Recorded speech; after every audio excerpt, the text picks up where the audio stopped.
Hello everyone and welcome. I'm Sarah Liz and I have an entirely unplanned video for you. I am obsessed with the May 2023 club kits from Spellbinders.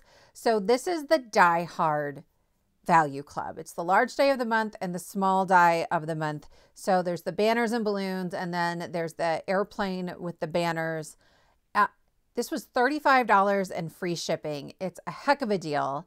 And we're going to make an emergency card out of it. So this is 3¼ by 11 inches, and I am scoring at 6¼ inches. This is really similar to emergency card kit number 8, where we made a slightly smaller version of this. Okay, so it's a mini slimline card, and you can tell there's a short flap and a long flap, and we are going to use that same sort of diamond option to extend the card. This light blue panel is 3 by 4½, and I am just going to decorate that with some of the balloons from the small die of the month. So I've cut those out of some glitter cardstock. I had a bunch of sort of skinny scraps, and these fit perfectly on there. So this was a really great way to use some of that up in a really economical way, because you know I hoard it, right? that glitter scrap bin gets kind of big after a while.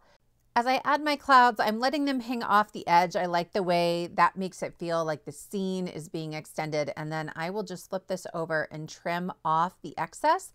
And I will keep any of the slightly larger pieces because we're going to put some more clouds on the inside of our card. I'm just adding glue to put this on our short panel. I'm going to open it up so you can see it better. And there's an equal border on all 4 sides. So I'll just center that right in there and it's good to go. This diamond square piece measures 2¼ by 2¼ Okay, so again, slightly bigger than the measurements from the card template in emergency card kit number 8. If you're new to my channel, an emergency card is one where it has room for a 1¾ inch circle sentiment. So I'll link to a playlist for those in the description box. And at the end of this video, I put out a free printable with a bunch of sentiments of that size a couple times a month. So then this piece is 2¼ inches. It is essentially the same size as the square, but obviously a circle. It's just what I had in my stash. I have a little bin of extra circles of a variety of sizes. It's one of the ways that I use up my scraps. And so use whatever circles you have in paper that would coordinate. The pink one is 1 7/8 because that's what was in my bin. But you layer it up. If you let it overhang, it's gonna look great. Okay, it'll look awesome. The original template used a smaller scrap or a smaller piece of white on the inside that is 4½ by 3. But I kind of like the way this one looks, where it stretches all the way to the edge. So this piece is 3 by 6, and I'm just going to center that on the inside of our card. You can see a little bit hanging out on the right-hand side.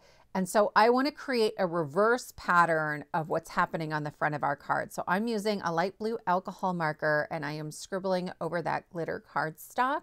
It will lighten a little bit as it dries, and I'm just going to use my glue to secure those down. The one on the top, that is the leftover from a piece that we cut off the front of the card. So I'm making sure to use as much of my glitter cardstock as I can here.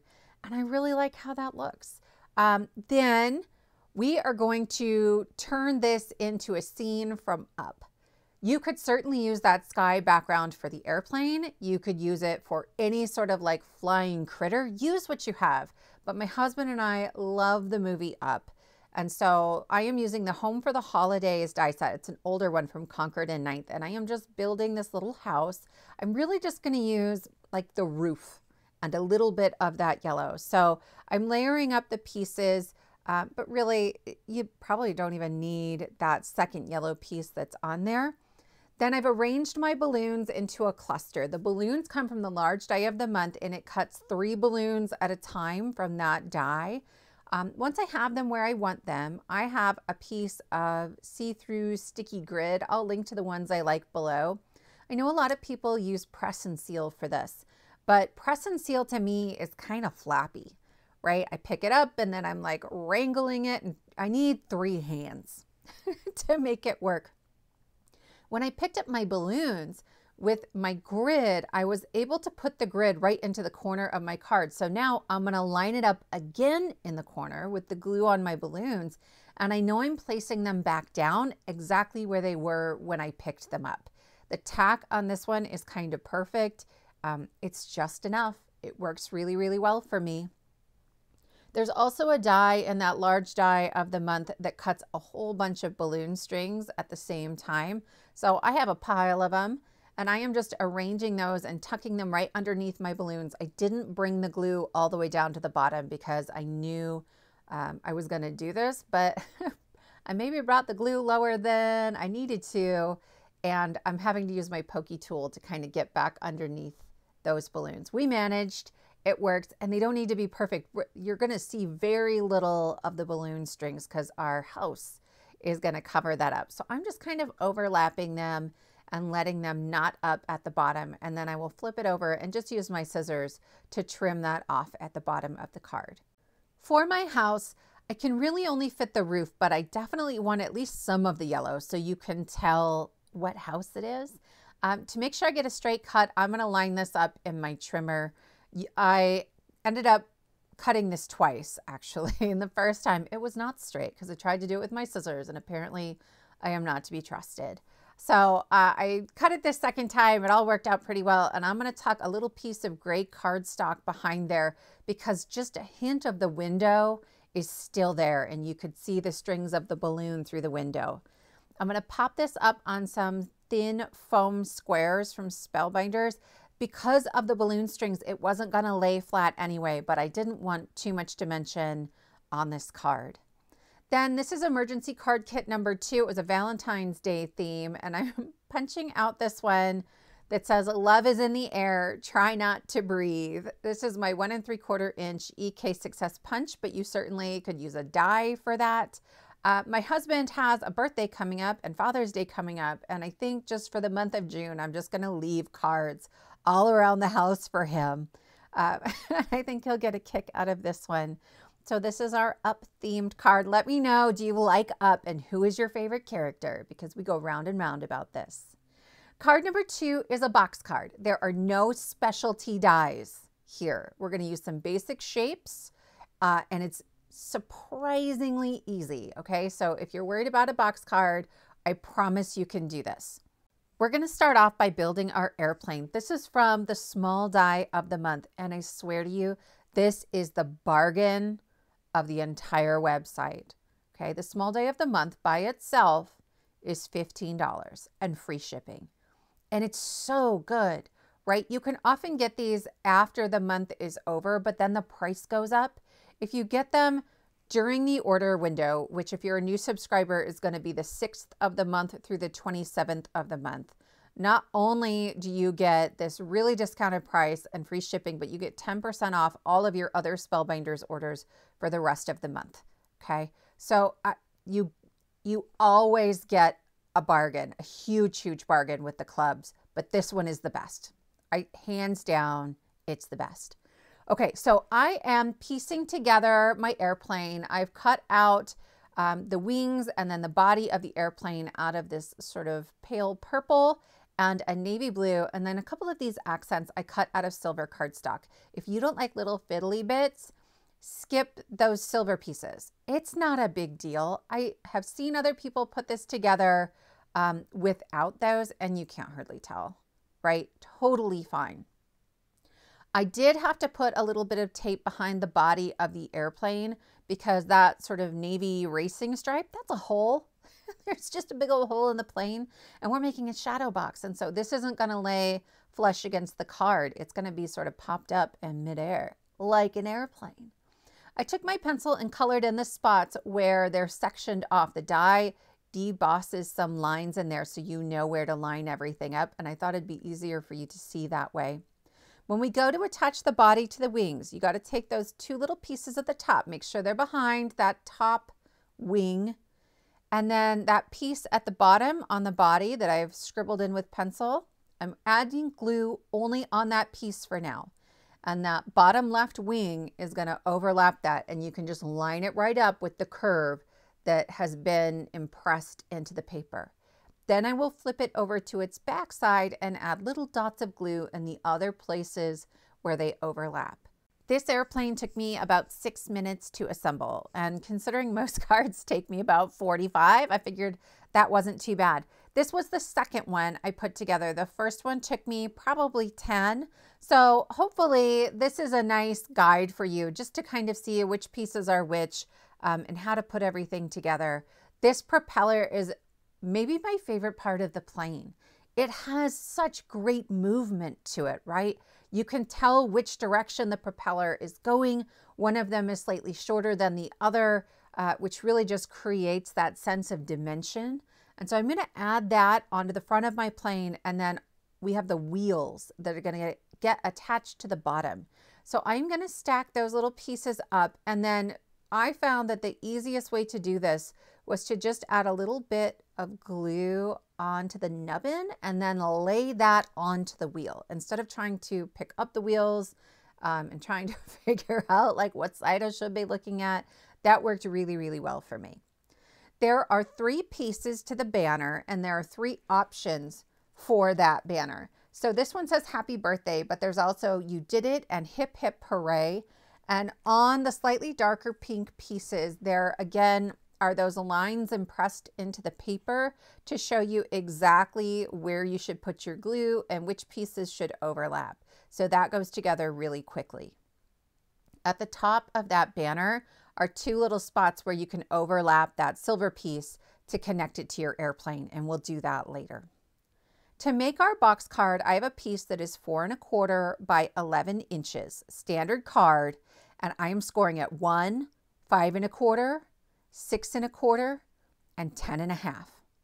That's it. That's a box card. Like, it is so simple, okay? So I am just going to fold along all of those score lines. They're all mountain folds, and it will just wrap all around, and you can see I have a box. There are 2 flaps meeting up. I have a short flap that should be on the back panel, and I have a long flap that should be on the front panel. So I'm flipping it over. The long flap, right, that's a 1-inch flap that's attached to the front, and that's where I'm going to cut my hole then, is out of that front panel. I am using a 3 1/2 inch square to cut the front out of my box card. I'm going to tape it in place because I want to make sure that it's not going to shift on me. I want an equal margin all the way around. There are score lines on the right and left that I am using to kind of eyeball that margin. To dress this up, I have also cut a frame. I am using 2 sets of dies from Pink and Maine. It's the stitched square dies. That's where that 3 1/2 inch square came from. And then the scallop square dies. And these are meant to layer with each other.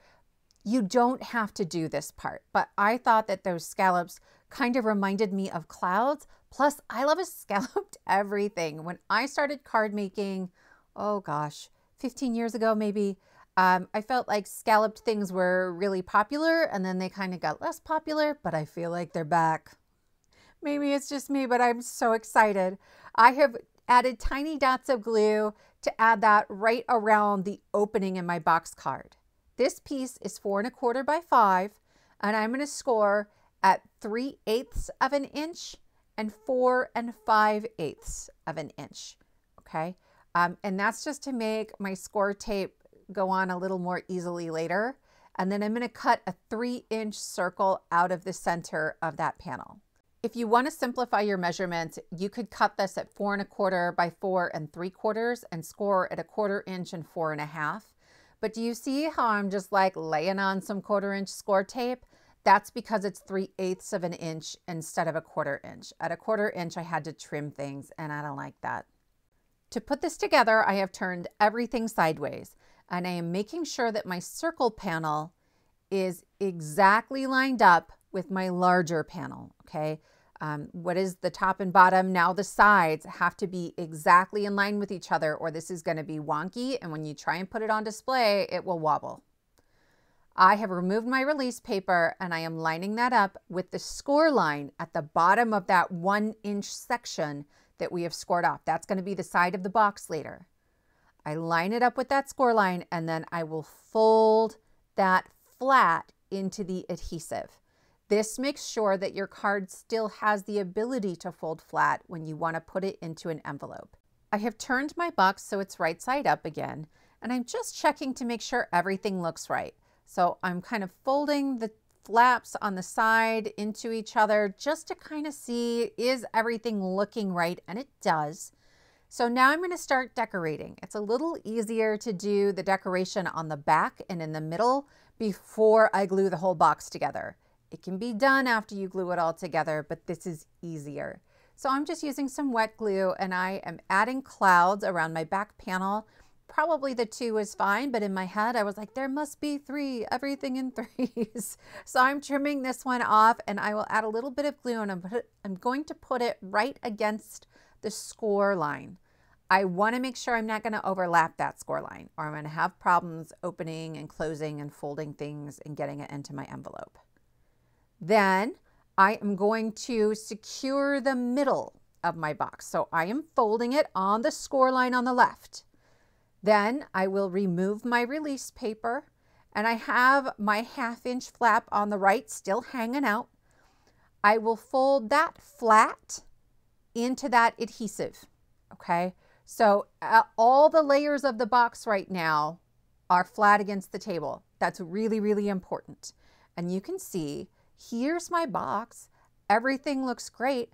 I love how this version of a box card lets you secure that middle panel really well and assemble it instead of trying to like hold things and hope that they don't move, or having to reach into the middle of a box. Okay. So I am adding my little silver piece that will drag our banner to the banner. There are 2 little nubbins up at the top there. So I'm laying it in there, and then you have a little wiggle room to get the angle that you want on there. There's a spot on the plane that looks like that's where it's supposed to attach, but honestly, it's small enough that if you missed it, I don't think anybody would notice. I've added glue to only one piece of my banner to secure it to my card, and then I will just use the tip of my glue bottle to secure the other end. I'm being really careful to make sure I don't have any glue overhanging the hole. I'm not at risk of gluing my card shut. I would catch it pretty quickly since I keep moving it, but I don't want it to smear any glue back there. You can kind of see it, and that would bother me on a card like this. So I've added a little bit of glue to the silver tail banner, dragger. I don't know what to call that, you guys, the silver piece. And I've glued the plane only to that piece, and then I'll stick the tip of my glue bottle under any of the other places where the plane overlaps that middle panel of our box. Again, I'm just being really, really careful to make sure that I'm not going to have glue oozing into the hole. You could use any size dies you want for a box card like this, but if you're going to use the plane, I wouldn't go any bigger than that 3-inch circle for the middle section. Like, it's just not, it's not going to fit. It's going to fall all the way through the hole. All right. I am adding a few more of my glittery clouds to help decorate the rest of this middle panel. And then when I go to trim this off, it's going to take a little bit of maneuvering. I cheated a little. I cut that panel slightly narrower than 4 1/4 to make sure it wasn't going to wobble. But that means that while the bottom piece trimmed off really easily, the top piece was sticking out from the top of that middle panel just a little bit. And I decided to be a little extra about it. And it took some contorting to get that all trimmed off. To finish assembling our box, I am adding some 3/8 of an inch score tape to this 1/2 inch flap. I'm pressing down on the flap to get it on there, and that's the position I want when I assemble the box. I'm going to remove the release paper, and I'm going to press it flat in the exact same way. Then there is a score line just inside of that square that we cut. Okay, so I'm going to press this flat, and I'm going to fold it on that score line just inside of the square. The whole box is getting pressed flat, and I will lay the final flap into the adhesive. And that is it. That is a box card. You can put anything in here that you want. In fact, I have another video coming out next week where I'm going to make another box card just like this, but with a totally different look and feel. You can add your greeting onto the back of the card. I'll probably do it on a little square of cardstock that I write on before I adhere it. But that will finish up our 2 card projects for today. I hope you like these. If you're interested in these club kits, I would hop on those right away. Again, the rockin' savings only lasts until the 27th of the month. Thank you for spending this time with me, and I will see you next time.